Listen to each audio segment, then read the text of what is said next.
Welcome to Slabbed Podcast, episode 94, where the grades matter. There are no rules. How you doing, Professor Oak?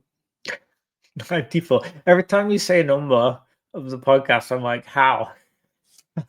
How is it only 94? I know. No, I feel like that's a huge number. That's crazy. Only 6 more episodes. No. Yes, we are close. This year we are gonna hit pretty special. We're giving away 151 packs and UPCs and booster boxes, and I don't know if I have 151, but I got a little pile going of stuff we're gonna give away. It's gonna be exciting, yeah. The card you had gifted me in that booster box is like $1,000 and a 10 down. Oh, God. What's a 9? It's got to be 300 then, 400 at least. Yeah, it's probably $300 or $400, which is probably raw price, but yeah, it's crazy solid shit. Wow. Crazy, man. Crazy. Episode 94. Here we are. Appreciate you guys sticking with us. I'm doing good, man. I'm doing good. Excited to jump back into this. I missed this quite a bit. Being a month without talking, really, about a month with my vacation and all things going on. I had the work thing last week, I think it was. Oh, I'm excited to kind of get back to normal routine, you know? Missed it. I've been josing like a crackhead in a cell. I'm ready to rock and roll. That's why you grew the mustache. Yeah. You're like, I got to change it up a bit. I'm just getting bored. You got to spice things up around the house. And there's only one room. We need spice. That's the kitchen for dinner. Hell yeah. So, it's been a busy summer, I think, for both of us. We've had a lot going on, but yeah, excited to get back to it. And you just visited Ireland. It was, right? Yep, it was fantastic. It was, do recommend. If anyone has any questions, where to go, what to see, I got some pointers of what not to see, where to go.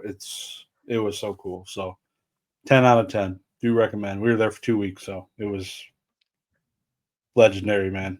Legendary. A lot of people that talk to me about going over the pond, I always tell them it's Scotland and Ireland. I mean, they're 90% of the best stuff of the UK. Like England and Wales is good. There's plenty of stuff to see. Anywhere you go in Europe, there's going to be cool stuff and beautiful sights and cool people, you know, food, whatever. But Scotland and Ireland, there's nothing like it. Like anywhere else in the world, there's just no comparison. It's so unique. Yeah. So I'm glad you had a good time. You saw a castle, right? And you saw, you know. Oh yeah. Went to the oldest city in Ireland, Waterford, which is like the southeast corner, which makes sense. That's where they would land first or whatever. But yeah, a lot of the different Viking things we checked out there. It was so cool. So cool. Lots of fish and chips, man. Yeah. So good. Yeah. I mean, when I went there last summer, last August, when I went there, I think we joked about it, but I was there for like 5 days, and I think I had fish and chip like 4 times. And like one day, I think I had it twice for lunch and dinner. Like, yeah, it's so good over there. It's so much better. I feel like it. Different, at least than the Michigan. Michigan's super mid. It ain't that great. Yeah, I mean, what fish is it? Like, they have cod, but just frozen cod. Yeah, it's frozen cod. It's not like lake fresh.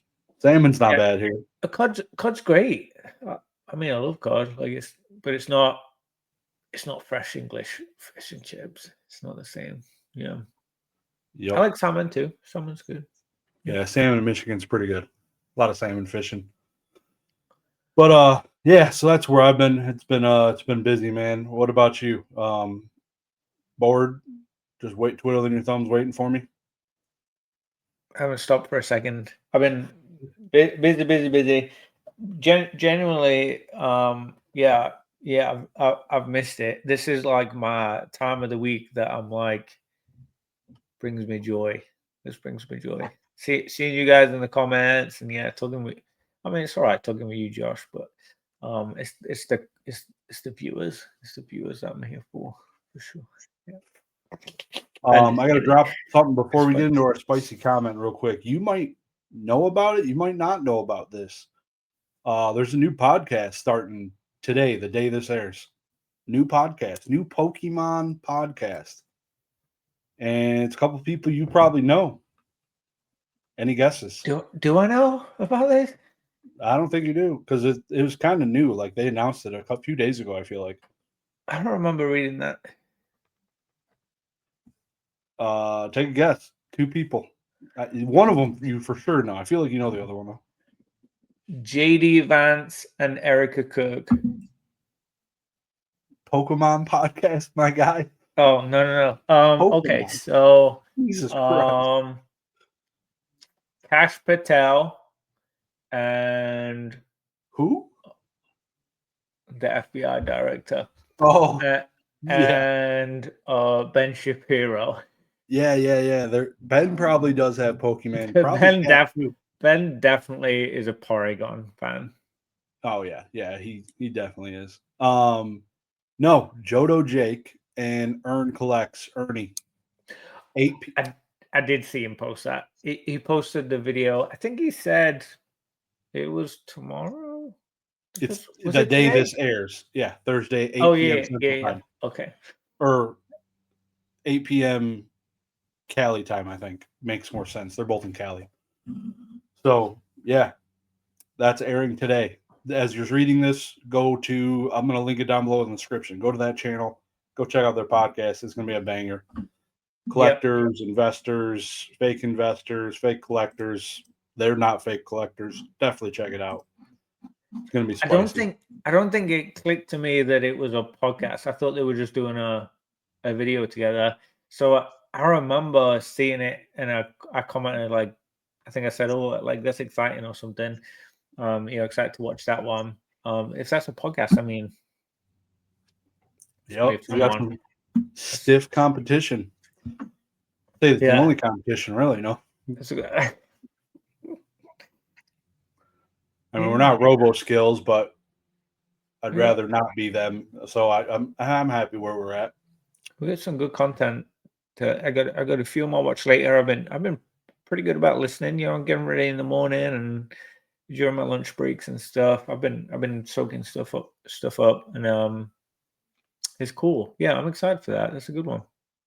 So this episode, we got a bunch of different things: CDC grading, PSA grading numbers for August, assassination of Charlie Kirk, Lego, Pokemon, Collecticon. So we're just going to be rolling through with the punches on this. So bear with us. This is going to be a fun one. So last week's spicy, or 4 weeks ago, spicy comment. Ditto Faction said the Japanese McD's Burger Chew will crash as low as $30 to $40 for a PSA 10 slab. In 5 years, be worth $500. You're the Pikachu guy. Where do you stand?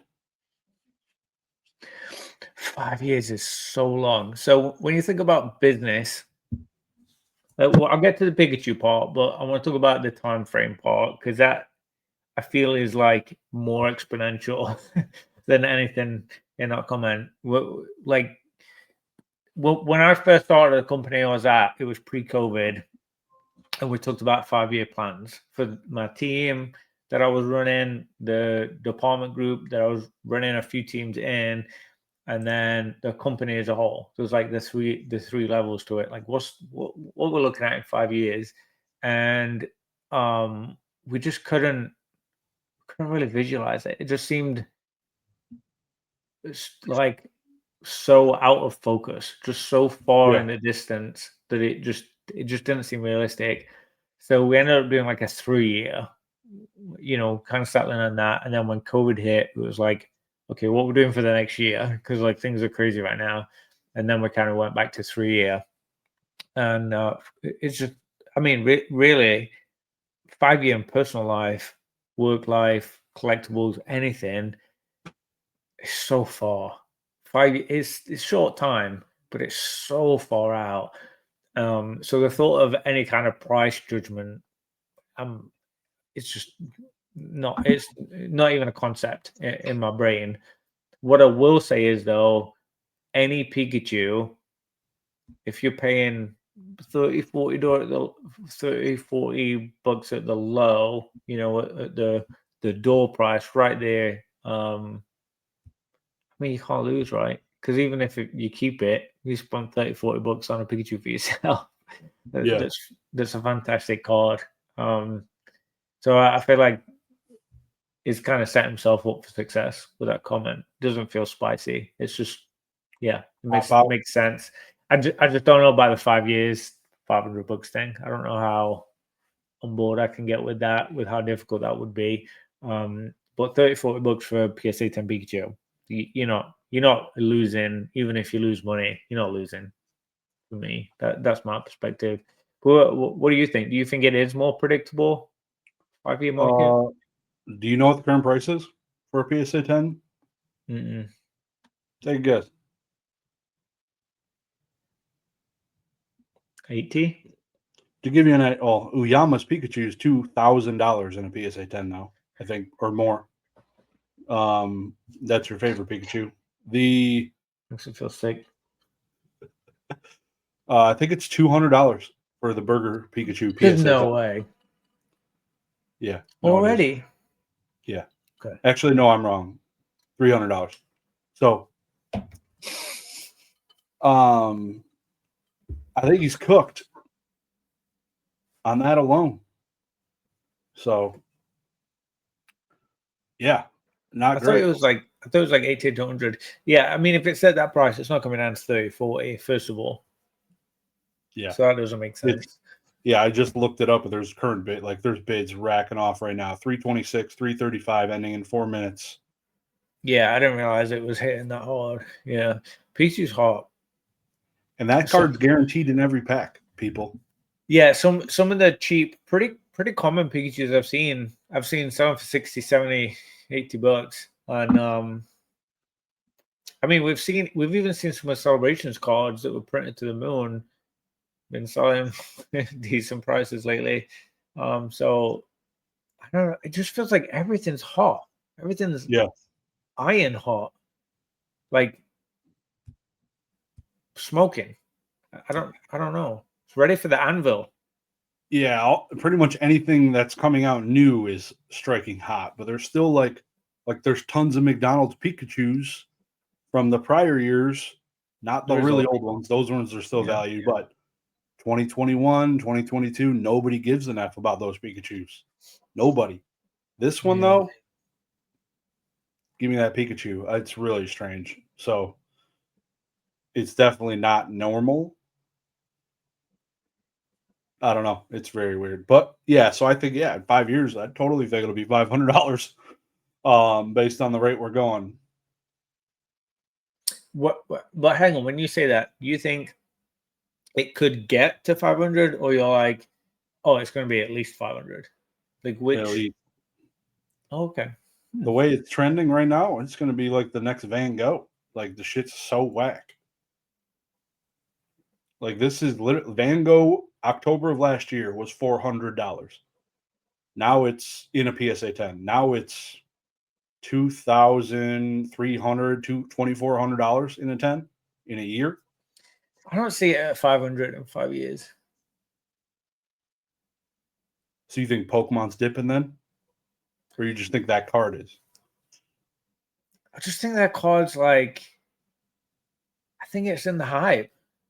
Yeah. No, I agree. I mean, the whole hobby's in the hype right now. Yeah, I agree. So, but yeah, that'd be a massive losses for the card already to be at $350 and for it to drop down to $30-40 is 10%. Like that's huge. It's dropping 90%. That's so think how many cool cards have come out in the past 5. I'm just thinking like what would offset it almost, not necessarily the card itself and the pricing, but like what else is going to happen the next 5 years. There's going to be a lot of cards that people are going to want to put their money into on top of the past 30 years worth of cards. Like, when does this end? Like this craziness, so I don't know. I don't know if I see it at 500. in 5 years. I'm not as I'm generally pretty optimistic, but that I don't know. Nor I, man. Doesn't feel clear cut to me. You have a spicy comment for this week? Yeah, I did have one, but I'm not going to use it. So, do you have one? If you got one, give me 3 seconds. I'm gonna change mine, and I'm gonna say, no Pikachu card that's printed within 5 years. No modern Pikachu card should be $500. None, ever, regardless of grade. I don't know if it's too spicy, but I honestly think that we are really towards the infancy of what this can be. I think looking out 7 years, spicy. I think 7 years from now, like we could be looking back, be like, wow, we were fucking dumb. We didn't buy all of this. Like big industry. I'm just gonna leave it like that. I'm just gonna 7 years. We're in the infancy. Like we're baby stepping, baby. Yeah.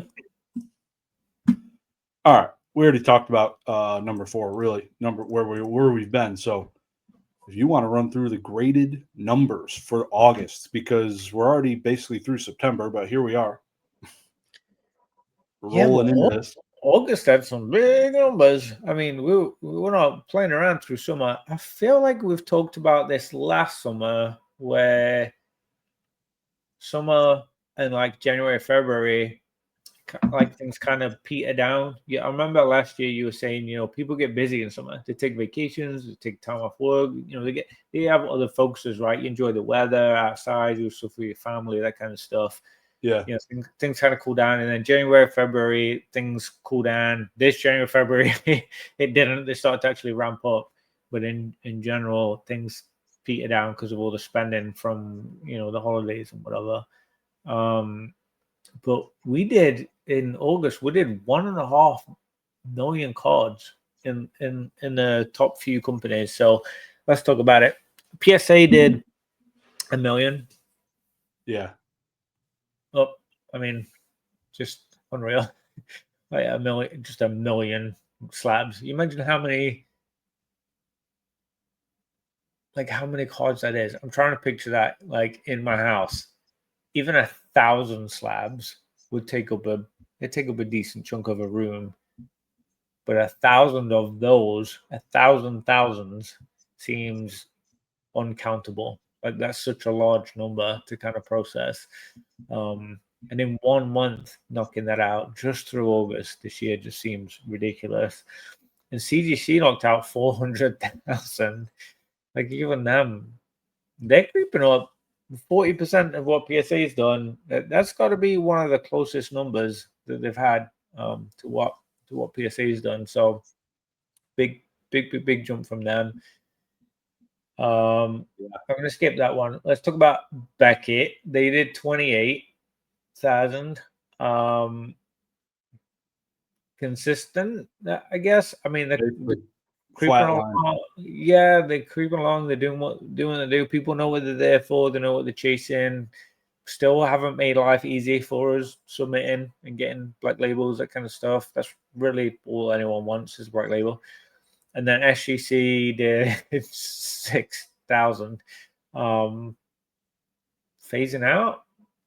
I mean, dying, man. Like if PSA is doing 1 million, SGC is doing 6,000. I'm not investing any time or money into SGC at this point, and they're both owned by collectors, right? So, I don't know. I know obviously this is TCG and non-sport, obviously, and SGC is sports. So those numbers will probably look different on that side. But even with that, like PSA is the player for sports cards too. Like they're the number one. So I'm still confused on long-term goals for that, on like what that really looks like. What are we trying to achieve with that? They're doing something. I mean, they're making money, but TCG non-profitable. There's no way they're making profit with TCG at this point. 6,000 cards, maybe breaking even on hiring one person, two two people kind of thing for some of the basics. But when you have all the other parts they're going to play around with, I mean, just doesn't seem realistic. So super interesting there. But I did see that you pulled this from AGS, adding their numbers in, and they actually did 40,000, which it's more than Beckett and SGC combined. Yeah, I think they only do TCG, right? Well, I want to say they only do TCG. Not just TCG. I think they do. I think they do playing around with some of the non-sport stuff too. Yeah. No sports though. I don't think. Yeah, like I don't think they're doing. I don't think I've seen a sports card in AGC Slab yet. I mean, there's potential. I'm sure there's potential. They're probably plan for that because there's a market. Yeah. But yeah, I don't think they're hitting that yet. So yeah, I mean that's, talk about niches, concentrations, or however you want to call it. That makes sense, like in that discussion. But I mean, that 10% of CGC in TCG and non-sport, that's a, I mean, growing competition. Yeah. Yeah, they're top 3. 110% growth year over year, which is more percent growth than PSA year over year. PSA is only 75%. So AGS to the moon, baby. All the way. Yeah. Building themselves as a market mover, I think is the phrase, right? Like they're really establishing, and everyone knows AGS. Like you talk about AGS, everyone knows who they are. Yeah, it makes me want to look up cards for sale in AGS Slabs. I feel like I never freaking see them. Never. Strange. I feel like I see more SGC graded TCG cards than AGS. I think lower grades or 10s. The SGCs? Yeah. They're all over. Not so many 10s, though. I don't see too many 10s in SGCs for TCG. Yeah, I graded a bunch of Yu-Gi-Oh cards in a sweet little pocket at one time, and it did extremely well with SGC. Cheers to those guys. Yeah. So it's a heck of a slab. Yeah, the big number thing that sticks out to me is CGC's growth from it was 169% year over year growth up to 402,000 in August. So they're not doing the mystery slab bags, but they probably are for different people. Like there's so many people doing it now. Like it's Lego doing mystery grabs, not just trading cards. Like mystery grabs are like a huge thing. Pop Mart, all of this, like bit of pizzazz. It is huge. So that's a lot of PSAs and CGCs is people. I forget what I said, who it was. They were spending like millions of dollars, millions on graded cards every month for their freaking repacks. Insane. So that's a lot of it. It's a huge industry is repacks. Huge. Have you seen a slightly different tangent? Have you seen the mini Funko Pops you start making? They're like 3/4 of an inch, like literal mini, tiny little mini ones that they're making now in mini boxes, and they look very low quality, like very not good quality. Which I mean, at that size, it's not surprising, but they're grasping at straws now. I think people have really phased away from Funkos. I don't know anyone that's buying Funkos now, honestly. I've always been so turned off by just, I don't know, something about just the fucking row of boxes. Just, it's like overwhelming. Staged. Like I walk into a card shop now and like I'll walk into it, I'll see just like the Funko section. I'm like, Jesus Christ, there's just too much going on. Like it's, I don't know. I don't like how much space they take up. Yeah, I'm not never been a Funko guy. I don't think I have one. Every one I've ever bought was like I bought an Eevee or a Sylveon, and it was like we bought it as a toy, ripped it out of the box. Yeah, I don't think I've ever been gifted one, so I don't have one. I think what I would have done if I was Funko is I would have made deals with, instead of just doing it with every show and everything ever, I would have made deals with like just do a Pokemon launch, just do a Harry Potter launch, just do a Marvel launch, and like do it a little bit like, you know how Magic does the secret layers, where they've done a lot of previous ones, but they're like just do a launch of that specific partnership. Whereas Funko just said, anyone want a Funko? It's like we'll make you a Funko. We'll throw it in every store, and like you said, we'll have just rows and rows and rows of everything. And it's, I mean, yeah, it just makes it unbearable. Does Funko do any like scarcity polls, mystery chases? I mean, they'll have like a glitter version, like a diamond version. There's a couple, but the thing where they shot themselves in the foot with that is they'll do like, they did like a GameStop only version, but it's the same one just with a GameStop sticker on it. Or they'll do this limited edition only sold at this place, but then you'll see it sold at another place because they didn't sell enough. So then they resell it out, and then another company sells it, and it's, I don't know, they didn't have much like grit with that marketing effort, I guess you could say. I don't know what the phrase would be, but like I saw one at like Dollar Tree or Dollar General or something, and it was said like GameStop exclusive. I was like, this isn't GameStop. It's not. I don't know. I don't know how that happened. So I think they like took it too far, too much stock, made too many, and then kind of shot themselves in the foot a little bit. So they lost some credit. I think it'd be sick if they did numbered, like put it on the bottom of or the back of them or something, like etched in numbered Funkos, like numbered to 20 or 400 or. But even that's the thing though. So they are numbered in terms of like what the actual Funko is. Like it has its own number, but there's there's hundreds. But like so, like a Pikachu one, they made 1 million of them. It's Funko number 475. Call it a number, but it's not numbered to like. There's like 6 different Pikachu versions though. Yeah, but there's not like a print run, like limited to 500, and each one is numbered 1 through 500. That's what I'm. That would be sick. That would be cool, but yeah, I think it would be more cool if there wasn't 6 other variations where it looks the exact same. Yeah, I guess is what I'm saying.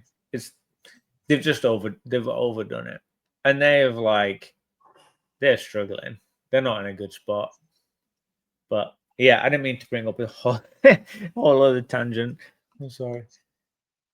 No, you're good. I was looking up who owned it.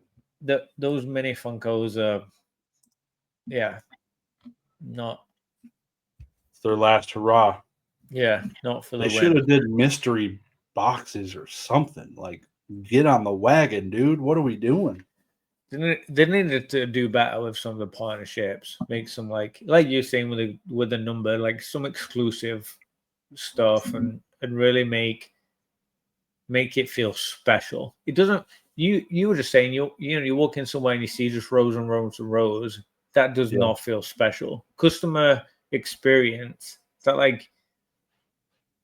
I don't know, that emotion, that feeling when you're trying to find something cool, something special. Like, oh, do they even have this? You walk in somewhere and there's 10 of them. That doesn't feel cool. Yeah, blown out. That's what it feels like, and nobody likes blown out. It's like at the shows, right? When like Nick or Dan or you or whoever, like you have the box out, you have the slabs in. You don't put 15 of the same slab. You put one of each.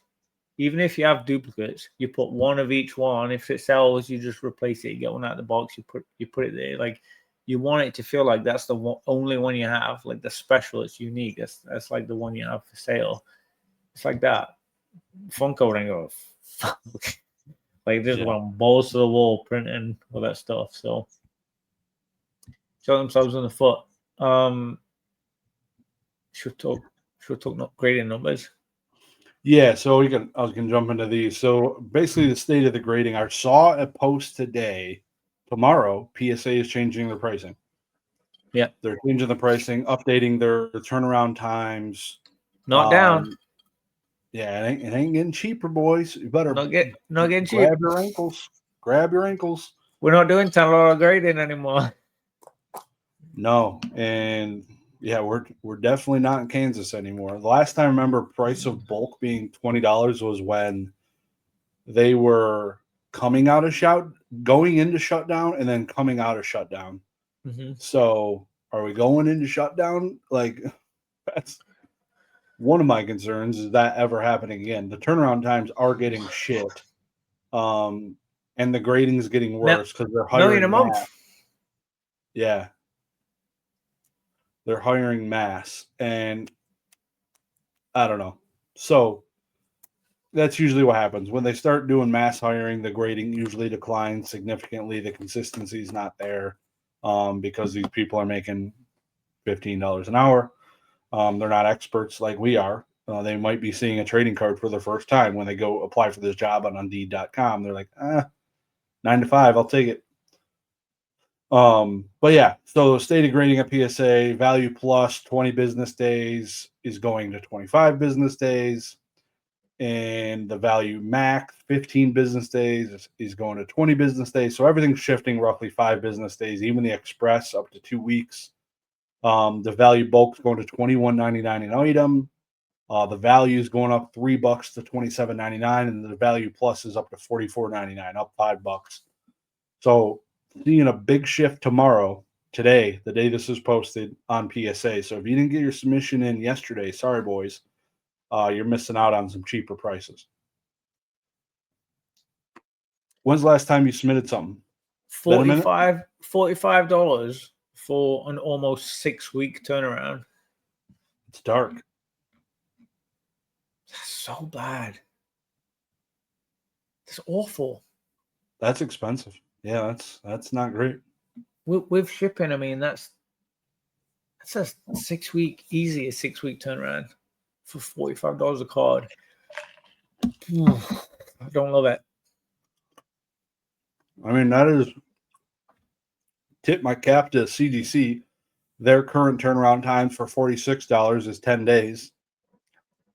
Maybe plus or minus some. Is it though? Yeah. I thought they were running a little bit behind too. I don't know too much about their standard. Like I don't see many people submitting standard. It's more so the economy and bulk. The economy, my buddy just had one pop at 48 business days, originally quoted 25. But their website does say it's 40 business days right now. So they did update it recently, right? Yeah. Because I think it did say it was shorter time. They changed it, yeah. Yep. Yeah. So economy $17, bulks $14, which is nice. And I like that. Does PSA do this? I don't know. Can you do a quick submit and just not fill anything out for PSA? You can scan them in now with your phone. You can take the picture and scan it. But even then, when I did it, most of them were wrong. It was wrong. Because a lot of them, you have the same artwork, but it's like a different edition or there's some variation of it or whatever. Like this, in fact, I have it literally have it in my hand. This She-Hulk, there's like 7 variations, but when you scan it, it brings up some random one that isn't this one. So then you have to scrap that. You have to go research it, and you end up having to do it manually anyway. I got a little. You asked. I got a little pile already. Going to PSA? Yeah, I mean, I'd like to. Yeah, I got them sat there. I have a stack of like 100 cards I want to send to. This is a portion of it, but all of these I want at PSA, but I just can't. They're like cards I want for PC, and this card's 30 cents, but I want it for my PC, and I'm not going to send it at $20. I gotta gotta wait. We need that. We need. There's been such a need for that for so many people for so long now. We just need that little deal, like these they used to have that special deal this month, like collectors. It's like, you know, $13, $15, whatever. I don't remember whatever it was, but I remember like we'd all be like, yeah, let's go. You know, this is the time. You know, for the PC stuff. Let's submit it. Just the cheaper, more basic cards, $200-300 value kind of stuff. And I mean, I remember really early on we'd do that, and it was like what it was worth didn't even really matter. They'd still push it through, like on the deal, even if it was a $500-600 card. You know, they didn't care. But times they've definitely tightening margins on that stuff and getting stricter. And I mean, that price. I mean, even we're going it up, they're still going to do 1 million. They're still going to do 1 million cards. September, 1 million cards October. Even with that, I really don't think it's going to change anything. If anything, it's just going to pump more money into the hobby, and more people submit more cards and sell more cards, and just add fuel to the fire. Yeah, really, I think. Yep, but the one going back to the quick submit thing, CGC, I just did 40 cards or whatever it was a month ago. And all you got to do is give them the quantity and the value of the stack of cards. You don't got to fill out a single card name or anything, and then it's done. And I'm feeling like that's kind of slowing them down a little bit, because now they're doing all of it. They're doing all of the card name entry and everything.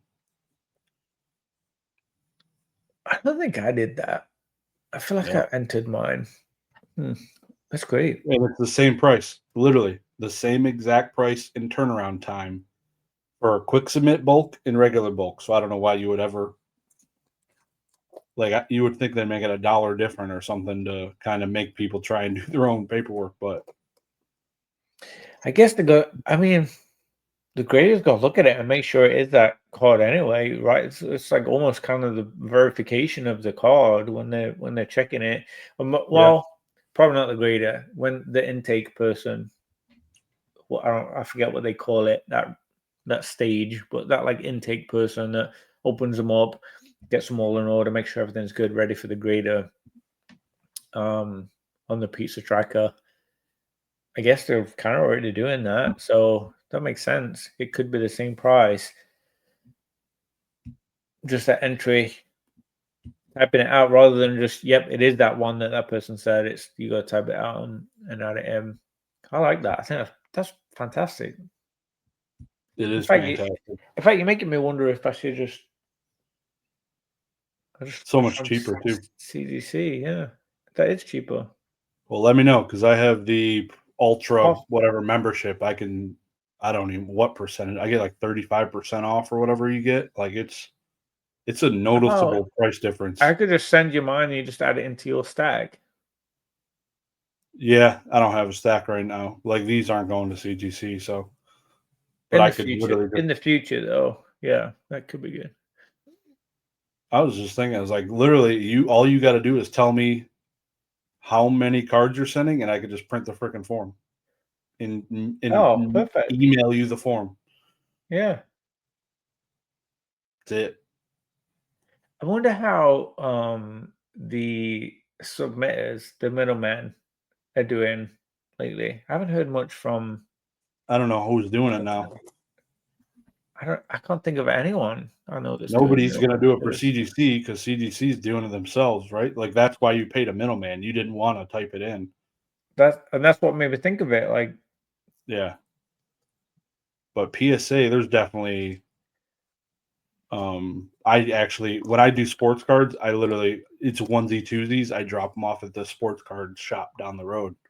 Yeah. Even though I have the membership, I'm like, I don't want to deal with it. I don't want to send 20 sports cards. Even though I think I can send them with my Pokemon, I don't even want to confuse them, because they're going to get them in the hands of some brand new guy, and he's going to fucking jizz mayonnaise all over them or something. I don't know. But was there any good ones in that pile I sent you? Was there anything interesting in that? pile of sports cards? No, I don't think so. No. I did. What's a shot? Yeah. I put a couple of little fun things in there. I got a PSA 10 Ellie De La Cruz rookie card numbered to 225. That's cool. I got this at the National, whatever, 3 years ago when he was like popping off. He's still really good, Cincinnati Reds. But that was pretty cool to get that in a 10. Very cool. That's SpongeBob card I sent you. It's gonna pop. It's gonna be big one day. It's gonna be... This one? Yeah. No, the one I just sent you with the Xbox. The actual SpongeBob. You sent me. I didn't go through the box yet, so I cracked the box, saw what it was. You spoiled the shit out of it. So I literally slit the box open, went to Ireland like that next day, and I haven't even got to go through it. Damn. Okay. All right. So you got some sports cards in there. Oh shit! I didn't realize. I thought you'd already gone through them. You got some sports cards in there. Sports cards in the like months ago, but maybe you didn't. I did. I did send them you in the past, but yeah, So that's why I was thinking. I'm like, holy shit, you're throwing me way back. I'm like, damn. No, just not. And then, what the reason these ones I sent you are like people that I think have potential to do something. There's a couple of rookies and stuff in there, but then I say I'm not gonna spoil it in case you open it in a video camera or whatever. But there's a couple of fun cards added to it too. Yeah, you'll see. But a really nice SpongeBob card. You do have something from Ireland that needs to get in the mail, but it has not. But it's sitting on my desk. I love Guinness. Guinness for the win. So yeah, with the CGC thing, I mean, middleman's like a moot point, right? Like, why don't you just like? There's just no point. It's just completely pointless. I don't see PSA doing that. I think they're just everything's too crazy for them. That is probably such a low priority on their business decisions right now. But I feel like CGC is just like an animal. They're just consistently just, I don't know. They just seem to put so much effort into getting customers. They just want business. They want to get bigger. They're hungry all the time. Hungry.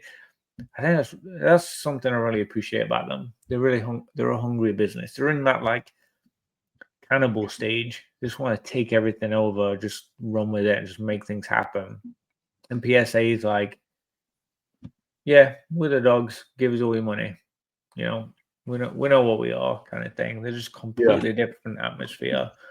I know you made a note here to touch on the graded game side of stuff. And PSA are dipping their toes into that, right? Yep. So you don't have a PSA graded one yet? No. It starts October 10th or 20th or something. It might be October 10th, 10 day or some shit. I don't know, something stupid. I thought it was September something, but yeah, and it was pretty soon. But yeah, share the screen here. The reason I bring it up again, like I made a separate video because I was pretty balls deep into graded video games, as you can kind of see around me. What are your initial thoughts, seeing the label? Like, what do you think?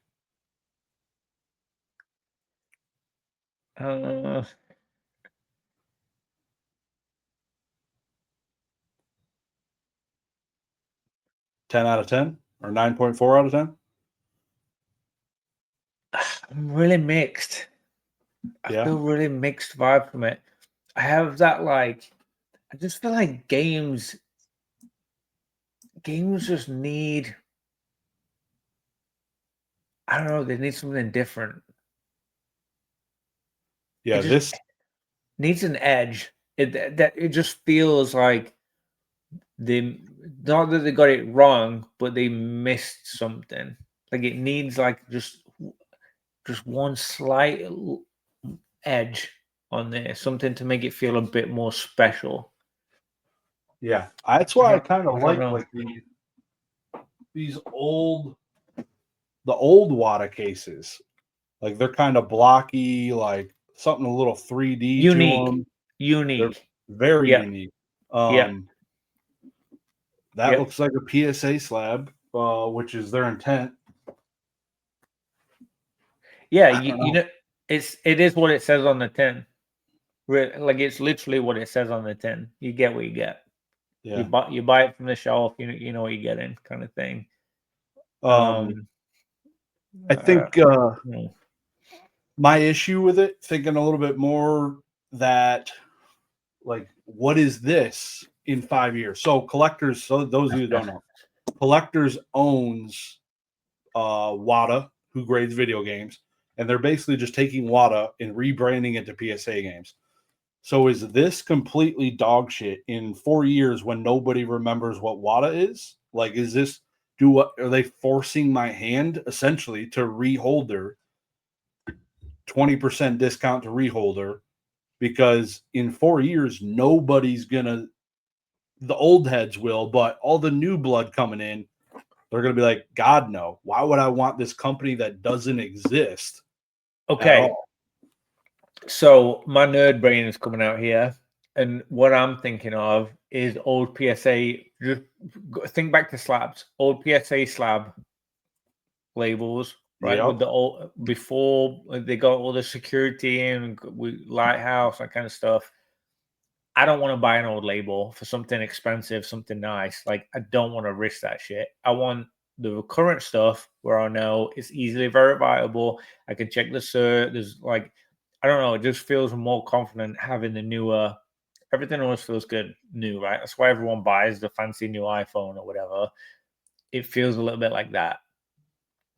People, even though this label, even though this box, even though whatever doesn't look as good, they're gonna want it because the mentality of it's newer, safer, it has the newest security features, it has the newest grading system and scale. Because who knows if the scale is gonna stay the same as it was at Water? Like, is it the same grade? Because we've already had that discussion with the previous grading company. You know, is the grade gonna stay the same? That kind of stuff with these changes. Yeah, I think it's more equivalent to, sorry to interrupt, if Fanatics bought Beckett and then changed that to a Fanatics grading company, completely changed the company name, and then the label changed. Like now it's a purple label instead of a black label, and it says FGA, Fanatics Grading Association. And it basically just just goodbye Beckett. You're never going to see another new one. So who would ever want an old Beckett when it doesn't exist anymore? Nobody would, like, literally that would pretty much kill it, I feel like, because it's not an existing company anymore. I think it could be different if the company was just done and it was like you only know there's only ever, say if PSA didn't buy Water but Water closed down, and it was like, you know, now there's only 7 Water 10s ever in existence, that would be different. But there's, like, with what's happening here, is there's a potential for there to be.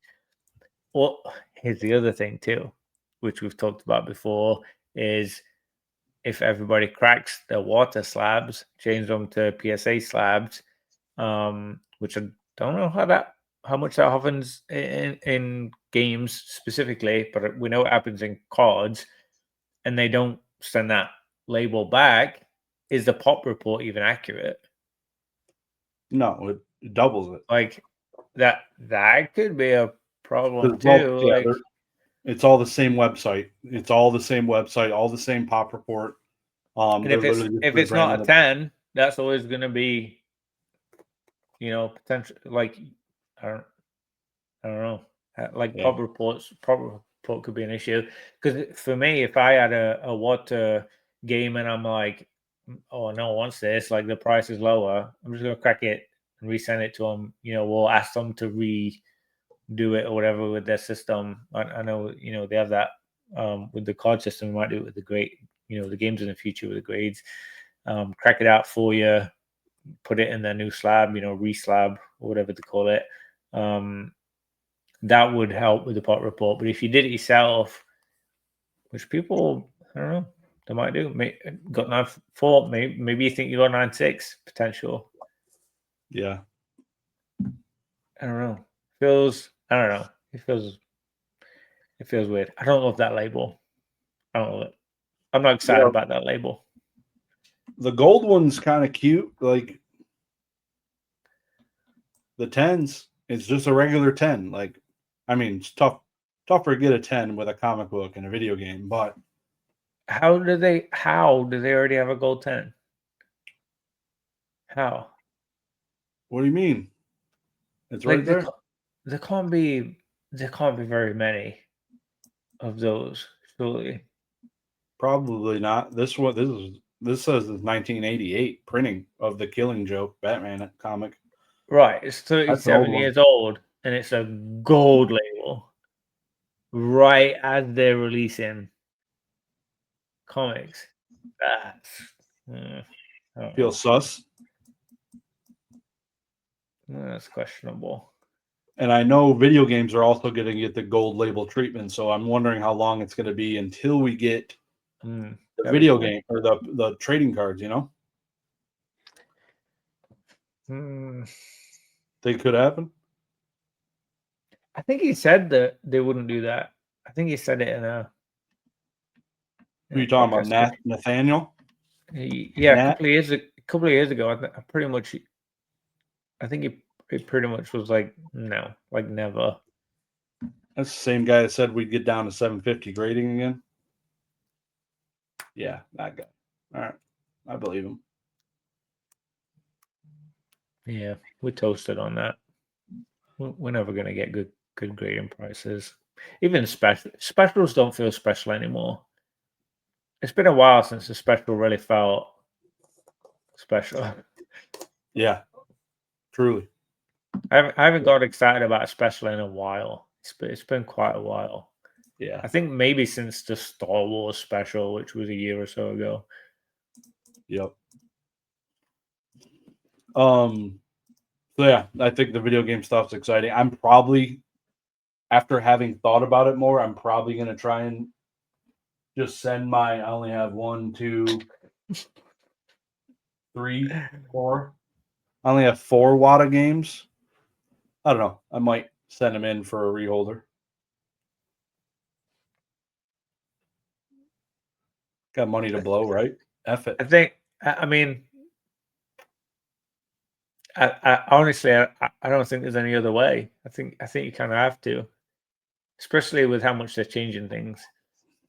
Is that a marketing technique? Like, hey, we had expected $30 million in sales. We only hit 20. And if we do this reholder and force it and we give them 20% discount, we get an influx of money we did not see coming. Because when you're grading, you're on a curve like this usually. Like number of things coming in to be graded. And if you do that, you get a blip of just the influx of things being graded, reholdered. Yeah. You think, and I wonder if that's anything to do with it. Like, hey, we missed our target. Our EBITDA is trash. We need $6 million by the end of the year. Change our label, change this. Let's do this now. Pull it ahead a year. Boom. And they get probably is. Well, and in addition to that, you probably get a bit of like a pulse check. Like you get a bit of data on who is actually interested.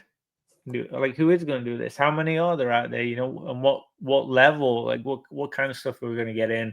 Yeah, a little pulse check. What's going on here? What are people excited about? You're talking about sending 4 in just because of the new label on box. I mean, it's perfect. I mean, it's no brainer. Definitely, I would definitely do that. Yeah. Yep. And if they did a special, even better. Yeah. We'll see. I do like the thought of having my Yu-Gi-Oh game in a PSA box. It's kind of cool. Yeah. The Pokemon one looked clean too. Like that's what was the Yu-Gi-Oh one? Was it Game Boy Advance or something? I forget what it was. Mine, the one I have is Game Boy Advance. Yeah. Yeah, that's what I thought. Yeah. Yeah. I'm trying to picture in my head. I remember you showing it. Yeah, I thought it was Game Boy Advance.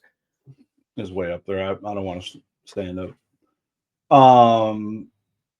Up next, the PSA instant cash offers. This has been around for probably a month and a half. We haven't spoke about it. I've seen a lot of people getting hit with some like decent cash offers, and this reminds me a lot of like the GameStop thing. Like when you bring in a box of slabs, they give you these instant cash offers. Basically, this is built into an algorithm, and they whatever. So it seems very similar to that. It probably is the same thing, to be honest, because Nat Turner is, I think, on the board at GameStop. It probably is like a similar interface where they are coming up with these numbers.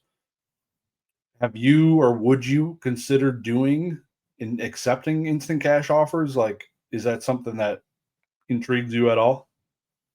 Yeah. So first thing on the actual in-store GameStop thing, I'm pretty sure GameStop confirmed that they got their prices from PSA. I think you were right. I seem to remember them confirming that at the point. I think they were using the same data they'd been using on the average price realized APR or whatever it was. There was like some, I don't remember, like some like calculation they're making with the algorithm, pulling from eBay and auction sites or whatever. And then obviously what they actually want to pay for it, taking the cut off and stuff. So there's that. But I remember the last time I graded, a few months ago, I sent that stuff in, and they did actually show me some instant offers as it was graded, and it hit that list, that online list of like, what do you want to do with these cards now, kind of thing. Do you want to send them to eBay? Do you want to send them home? Do you want to send them to auction? Blah blah blah. Yeah. And I remember getting offers, not on everything. Oddly enough, I was expecting offers on everything. There was only a few that was offers on, but it was like there was some cards that were like $50-$60 cards, and they were offering me like $7 and stuff. And I was like, no. So I don't know if that was, it was a few months ago now. I don't know if that was optimized, but I know like right now it's like a thing. Like they're really actually doing it. They wouldn't be doing it if they weren't going to make money. I mean, let's get real. Like they're in the business of making money, but they're also in the business of like marketing, getting the name out there, getting exposure. I don't know. I think there's a marketing level to it, but they want to make money. They're not doing that. They're not doing that stuff for free. So if sales price is whatever, they're just gonna lowball you. And if they win, the bid, they win it, kind of thing. And if not, they still just made money. Like there's no losing. They still you still paid overpaid for shipping home. You overpaid for the grading. They still made money for someone looking at a card and putting it in a plastic box, sealing it. They're profitable either way. So it's a no-brainer just to throw something out there, because guarantee like some of them make sense. Some of the offers make sense. They're not all going to be $7 offers. There's got to be some that, well, I mean, I might make a bit more, but then I'll go to pay the eBay fees. I'll go do shipping. I'll go returns. I don't want to deal with that. Yeah, I'll just whatever. Like just let PSA take care of it. They're the ones that they want to grab. And I'm sure some of the cards that makes sense for sure. So I'm curious what they're going to do with that. If they're going to broaden it out, and in the future, make any partnerships. GameStop somehow or something. I don't know. We'll see. Yeah, no, I think it's cool. I don't think I'm not one to do it. and I'd rather get the cards back and send them to ZNG Emporium or something. I don't know.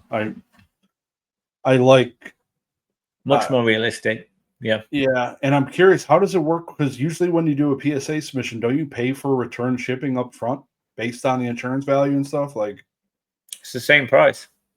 Yeah, so if you say I accept instant cash offer for 50% of my slabs, like it doesn't change. Yeah, interesting. Yeah, shipping's still the same. So yeah, that's the downside. And it's not cheap too.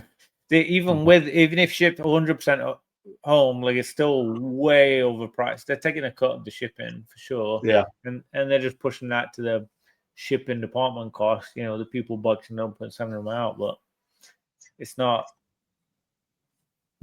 conducive to getting excited. You know, like you say, when you can send them to a consignment like ZNG for you're paying the same shipping to get them home, and then the margin's higher. Yeah. I mean, yep. So he's doing great, right? Like he isn't having a bad month ever. Like no, James has had a really good couple of years now. Like he's been doing it a few years, so time. He's turning it up pretty quick, man. He's doing well. It's pretty cool. I could dream to be doing any portion of that with graded stuff at that point. Like we've been blessed enough to have literally an auction every single week this year that we've been open. Which is crazy. I never thought that would be the case. I thought, we'd have a couple weeks, no submissions, but I mean, the being in the boom helps, but it also perfect timing to start building the brand for that. So it's been really nice. Yeah. Right. That's really awesome. Lego.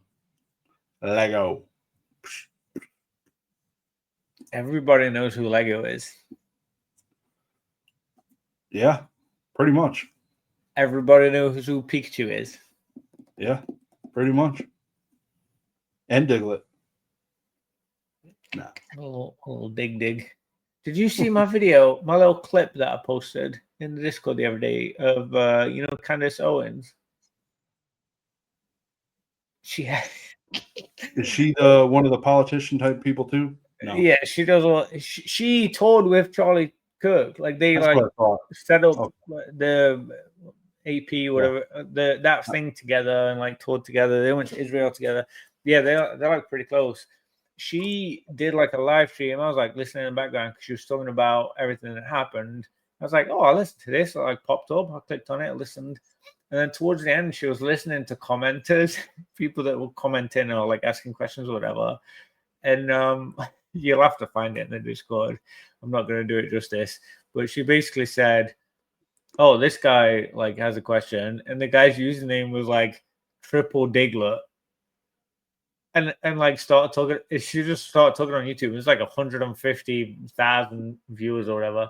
And she's like, "Oh, Triple Diglett has this question." It was like really serious. You didn't even phase her. And I'm like, "No, it's Doug Trio. Like, what's this guy? Why is he messing with this Triple Diglett? Like, what? What is that?" Oh, it just I don't know why. It just made me chuckle. The Triple Diglett thing. I was like, Candace Owens to be talking about Diglett. It was just so funny. I don't know why it tickled me so much. Did you see the Pokemon Center drop? That's cool. Some cube shit. That is really cool. No, I didn't see that. It's a sexy binder. It's a sexy ass. You moved them all over. That's really nice. That was a fun day. That was a fun 35 minutes. Diglett binder for my Digletts. Like this is like peak. This thing is nice. Nice. That's the Triple Diglett right there. You should comment on our next live stream. Tell her, actually, I can tell you about Digletts. Yeah, I got a couple. Join me onto your podcast, Candice. We'll tell you about Digletts. Yeah, we'll get her caught up real quick. So we were going down the road of Lego and Pokemon, then we went down the Candace Owens Diglett train. Yes. So I'll let you run into it here. Yeah, Lego. I did make a note. So they made an announcement. They're doing their first ever collaboration with Pokemon. I know we've talked about it before. Coming out next year.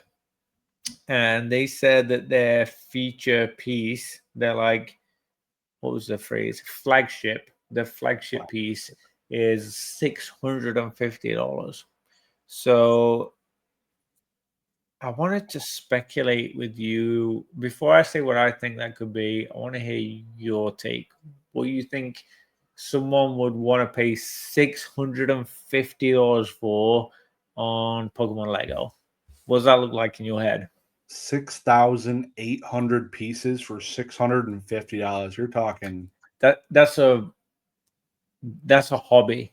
Just that one thing is a hobby. That's going to take forever to build. Is that 10 pieces per dollar? That seems kind of kind of shitty. But damn, that's cheap. That's expensive as fuck. Those little plastic. I think that's cheap. Plastic. That plastic 10 pieces for $1? Have you seen the plants and stuff they're charging? They're like, Lego is expensive right now. $650. So when I think flagship, I'm thinking Titanic. Like that's probably $650 when it dropped. Some other BS, big deal. The Millennium Falcon. What would be that's way more than $650, but yeah. The original one they probably printed way back. Big deal probably stuff. Like $100 back then, but yeah, I don't even know what a Millennium Falcon. I don't know. But for Pokemon, I hope it's not a Pokemon. I hope it's not a Pikachu or a Charizard, just statue. In your head, what do you picture in your head though? What is the 6,000 pieces of Lego Pokemon? What else it could be? I don't know what else it could be besides a statue of Pikachu. Like, I feel like the long game is like they could do the different maps and you could put all the pieces in it. And you can have Johto and Hoenn and all these things you can post on the wall. I don't think that's coming up right away. I think this is more of probably a Pikachu, or it could be maybe Safari Zone type thing. Like it's a whole kit and caboodle of like all these different little Pokemon figures. You can play with them in the Safari Zone, kind of like the Harry Potter village bullshit. Yeah, it's either a Pikachu statue or Pokemon statues. What are your thoughts? Or Stadium. All day. That's all I can think of. All I can picture in my head is a battle, a huge stadium, like a battle with like a Pokemon Center built into the side of it, and like a Pokemon built on the side of it, some Pokeballs and like a football stadium, but you know, like a Pokemon battle stadium, and then the center field in the middle. That's all I can think of. That's all I can picture in my head. That would be pretty dope. I'm really curious to see like Ash as a minifigure. It's gonna happen. Misty. You would think all of that would happen. Yep. Here's the thing with, like you're saying about Safari Zone, is it'd be like flat, right? Yeah. Like I'm trying to picture something that's like Titanic, like like 3D has got like height and width and different, I don't know, shapes and stuff to it. 6,000 pieces. Like there's got to be something that's like, that's an environment. So that I get what you're saying with Safari Zone. Maybe it is, but maybe it's Safari Zone with that building that you have to go into and the entrances, and maybe there's a Safari Zone tower, or like it has to be more than just a grass area. So maybe it's maybe it's a town, like you're saying. You talked about, I don't remember which town you mentioned, but maybe it's like Goldenrod or something. There's like a billion different things there, or one of the water areas where there's maybe a town or a swimming area. Or, I don't know. I'm trying to picture like an environment where stuff's happening. And you said about characters like Minnie, Misty, and Ash and stuff. Lego size, like a literal Lego man sized of each of those. I don't know if anything could be better. Like a Lego size Ash, Misty, Brock, Oak, like. Are you a buyer? Yes. Yeah. 1000%. If I had a little Lego man Ash, are you crazy? That is. I never pictured that in the world.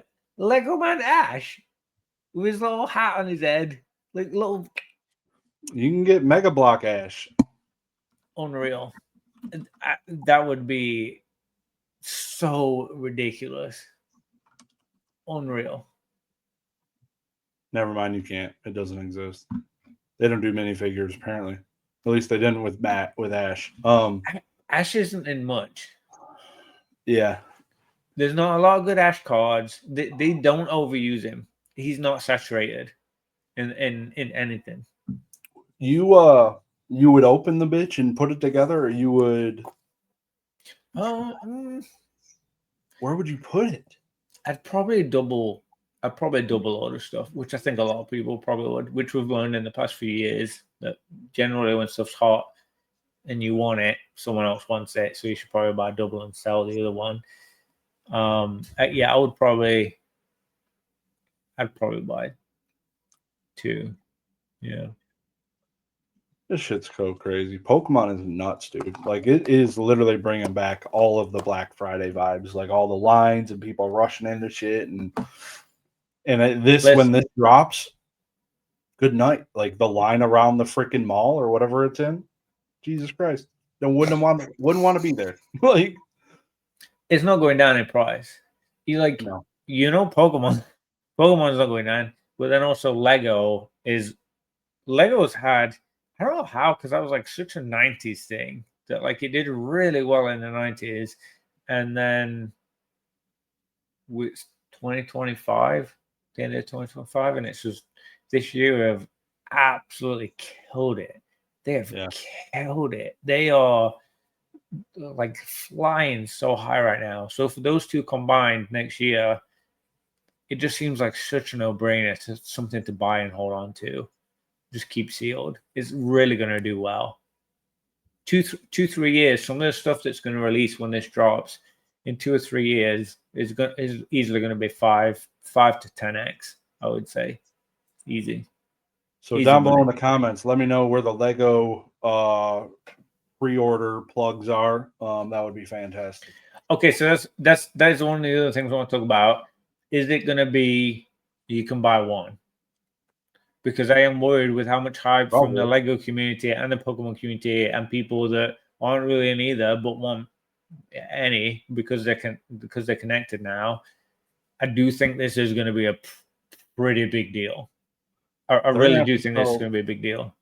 They're going to have to do fucking fractional shares of the bitch. Like they're not going to have enough. Like they ain't ready for it. There's going to be like some kind of pre-register or waiting drop zone, or like there's gonna have to be like they're not just gonna drop it in Target. Like there's gonna be more to it. I think $650 is too cheap. It ain't gonna deter enough people with what we're going through. Well, there's gonna be $50 stuff too. I'm sure. The box of Chilling Reign. Fuck. It's gonna be $50 stuff. It's gonna be $100 stuff. It's gonna be $600 stuff. Yeah, there's gonna be a lot of They're going to put effort into it. If they're not going to do this by halves, like this is going to be a big effort. I think. What I think will be really interesting is like I don't know how this contract ever goes away. So like, what does this look like in 20 years? Like, is the horse going to be beaten to death by then? Like, well, hang on. Star Wars is doing really well still. They've been doing Lego Star Wars for a while, and they're still really doing well. And Harry Potter still doing fantastic. I don't think this is going to go away, just like you said, but also I don't think this is going to get saturated. I think there's a difference, though. Star Wars fans are all virgins, and they're always inside the house, whereas Pokemon fans are totally not that way. So totally different. Yeah, there is that. Yeah. That would have been a good spicy comment. Star Wars fans are all virgins. But let's wait till it releases. All right. There's a cheap card that sold recently. This $550,000 pre-release Raichu sold on what I believe Heritage Auctions. PSA 6, so near mint or near mint to excellent condition, probably. Highest ever selling English Pokemon card. Is it real? I don't know. PSA graded. It's got to be real. That's the. I don't think they've released. Is pre-release Raichu real? I think it was a bunch of bros, 6 guys drinking beers after work. They're like, "Hey, wouldn't this be cute if we fucking did this, boys? Like, let's fucking do it." And they fucking elephant walked around the building, and they're like, "Yep, we're boys now." And then they fucking did this, and then they were sealed together in love. There's just something about that, like being a myth for so long. I know. Yeah, it's creepy. And then everything goes amazing, and suddenly it's not a myth. I don't know. So, I'm 99% there. I want to believe it. I think it's good, but there's just that one little birdie on my shoulder that says, "Don't trust this." Something just feels off with it. I don't know what it is. It's a tiny little niggle at me. Yeah, I don't know. I don't know, man. That's a lot of money, right? Someone's taking it serious. Like this is it's a big deal sale. That's a big deal. Hell yeah. So that does make me feel more reassured that it is real and there's some credence to it. But whew, $500,000. There's some passion. There's some passion in this hobby, right? And that was quickly not outdone. It was a Japanese card, but the no rarity PSA 10 Charizard sold for $600,000 shortly thereafter. Similar time frame on Golden, in the Golden 100.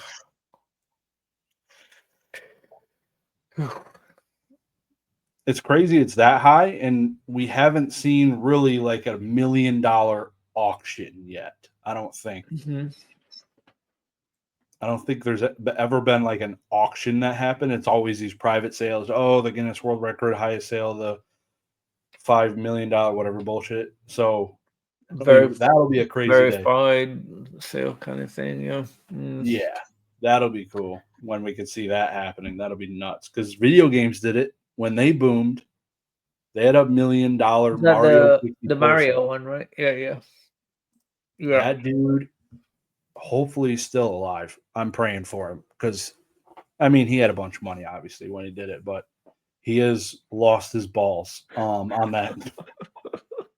He is not doing fantastic. Oh, I remember us talking about that a while back. Yeah. So, final topic. While I was over in Ireland, having a swell old time, living life to the fullest. Oh, yeah. The news came across while I was over there, and I found out this gentleman named Charlie Kirk was assassinated. So I've never subscribed to his YouTube, but I've seen tons and tons of his clips, which they are primed for that, like his quick moments, different things like highlight reels, essentially. I don't know why I have seen a ton of his content through clips, and I'm very familiar with who he is and what he was. It was really weird being in a foreign country when something in America was popping off. Like that was pretty huge. Worldwide. Huge news. Worldwide. And yes, what was before, I won't get fully into it yet, but like what was what were you doing? Like I was sitting in a bed. It was later there. It was like 7 p.m. or something, I feel like, or something like when the news was popping off. Yeah, I mean, it was like the afternoon that I saw about it, and I'll be honest with you, I recognized him. Like I knew who he was, but I didn't really know who he was. I didn't know what he'd been. I didn't realize he was like such a big figure. Like he'd been such a huge part of the community and a part of conversation and open debate. And like I didn't realize how long he'd been doing that stuff too. He'd been 10, 15 years kind of thing. And he'd been doing that stuff. Same And shit. he was like a big deal. Like a really big deal. Big And YouTube channel. yeah, and Several million followers.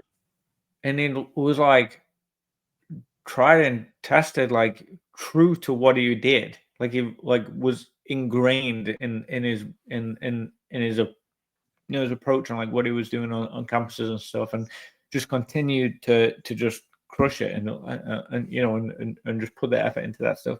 Really believed in it and followed his passion.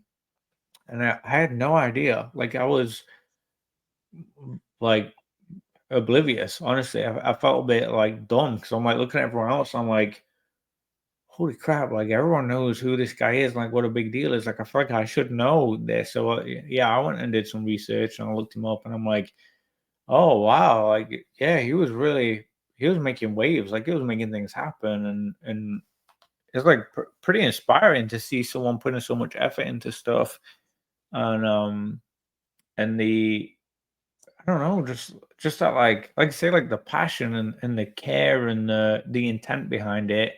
This guy lived and breathed what he did. Like he put his heart and soul into everything that he did with Turning Point and the campuses, the speeches, just advocating for the free speech. I didn't realize he was like friends with all the politicians, like Trump. He was like hanging out with Trump and JD Vance and stuff. Like this guy was really a big deal. I had no idea. So when I started looking into stuff, I was like, "Whoa, this is crazy!" And seeing people's reaction and how much of a big deal his murder was like pretty shocking for me. I'm mostly living in a cave or something. I don't know, but it was pretty striking and very sad. Very, very sad. I watched this video. Someone posted a video of him, and it was like a week or two before it happened. And he was on like a breakfast TV station or something, and his kids ran up to him, and said, like, "Hey, like, hi, like, Daddy," got like excited. And I was like, it made me cry. It was really hard to watch, knowing that he just passed, and they like wouldn't be able to do that again. Run up to him. I got two young daughters myself. Oof, that was like rough. Just not even knowing really who the guy was and what it was. Just that situation. Just feeling for the wife and the daughters in that situation. That was really hard. Yeah, seeing that and I feel like a lot of America it touched in a different way. Like whether it was relating to him or to them or to what he said or the way that he'd been advocating or talking about for the past few years or even the killer side. It seems like some people relate to how the guy that did it, murdered him. There's been people that spoke out and appreciated and applauded what he did, which is mind blowing to me. Like it's very hard to conceive that thought process, but it seems like someone is related to it, the situation in some fashion. Huge. It's a huge deal, right? Huge. Everybody knows about it. Everybody. Yeah, it was. Can't think of another like real public assassination like that in my lifetime. Like it was like 9/11 It's a right big by deal when it happened. As far as like the news headlines and like yeah, it was massive. And like I said, when I was in Ireland, when we went, people were talking about it. People from Ireland, they're like, the news, you guys, like it was strange. How fast our news travels through the world, because I don't know if I've ever seen any news about Ireland in my entire life here. Yeah. And the week I was gone, I was getting US news out the ass. Like it was crazy. I mean, there's a lot been going on here lately too. Like there's a lot been going on. So I heard, I forget what time that it happened. He got shot, but I was looking at the news and he wasn't pronounced dead yet. And I did the unfortunate thing, trying to dig the video just to see if how the shot was. And I unfortunately found it, and that was a mistake. And that night I did not sleep well at all after seeing, like, I was like, holy shit, I've watched this guy, I'd say probably at least 100 clips, like not full 30-minute videos, but I've definitely know who he is. I knew like his participation in pushing this and love for Trump and that whole movement. And I was like, I've at least watched it, and I have disagreements on both sides of the field. Like I'm not full Republican or full Democrat. I have different beliefs and different things, and just that was insane. Like I knew he was dead, like on the spot. After that, I'm like, wow, this guy's definitely not alive. And that's freaking insane. And he's not pronounced dead yet. And that was, as soon as like I was like sick to the stomach after I realized that. I'm like, there's a trauma to it, right? Like yeah, I was like, yeah, it was very strange. Nothing I've ever really experienced. And outside of like deaths in the, not that he's family, but just like similar type reaction to my, didn't feel good, didn't feel like the sleep was really jacked up, thinking about like you said, his family and just like his kids, like not being able to ever see daddy again. Like, good night. God, that's see, we see that stuff. You know, we've talked in the past about Black Ops 2 and games and movies and these things, and it desensitized you in a way in that area. But for me, even seeing and talking about that stuff, it's not the same. It isn't the same level. Like that, there really is a level of trauma to watching that video that you talked about. Oh, yeah. And I'm sure we're not alone in that. Like I will never be able to unsee what I saw after that happened with that video. It was really bad. Yeah, really awful. And knowing that that was real and it was made from evil. Yeah. I mean, pure, like the epitome of I'm sure there's a lot of religious people listening right now. Like you guys, I mean, we talk about religion, talk about evil and hell and whatever it is that you believe. There was some evil there to do something like that, and that's really hard to like witness that, like just raw, pure terror, just terrible stuff.